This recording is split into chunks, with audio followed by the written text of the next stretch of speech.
ఏలూరు జిల్లా కాంగ్రెస్ ఎంపీ కార్యాలయంలో Congress party MP అభ్యర్థి కావూరు లావణ్య కీలక కామెంట్ చేశారు. జిల్లాలో నెలకొన్న వివిధ సమస్యలను పరిష్కరించే దిశగా కాంగ్రెస్ పార్టీ ఎల్లప్పుడూ ముందుంటుందని, విశాఖ స్టీల్ ప్లాంట్ ప్రైవేటీకరణ, నిలుపుదల తదితర సమస్యలు కాంగ్రెస్ పార్టీ రాష్ట్ర అధ్యక్షురాలు వైఎస్ షర్మిల ఆధ్వర్యంలో కాంగ్రెస్ సాధిస్తుందని ఆశాభావం వ్యక్తం చేశారు. రాబోయే ఎన్నికల్లో కాంగ్రెస్ పార్టీ రాష్ట్రంలో పూర్వ వైభవం తీసుకొచ్చే విధంగా కార్యకర్తలు ఐక్యంగా పనిచేయాలని పిలుపునిచ్చారు. కాకపోతే ఇప్పుడు వచ్చిన పేరులో నా పేరు కూడా ఉంది కాబట్టి అది ఫైనలైజ్ అయిందని భావిస్తున్నాము. సో ఏలూరు ఎంపీ అంటే పార్లమెంటరీ నియోజకవర్గానికి సంబంధించి ఎంపీగా నేను ముందు రేస్లో ఉన్నాను, ఫైనల్ చేశాను.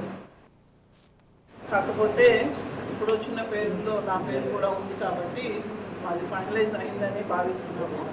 సో ఏలూరు ఎంపీ అంటే పార్లమెంటరీ నియోజకవర్గానికి సంబంధించి ఎంపీగా నేను ముందు రేస్లో ఉన్నాను, ఫైనల్ చేశాను.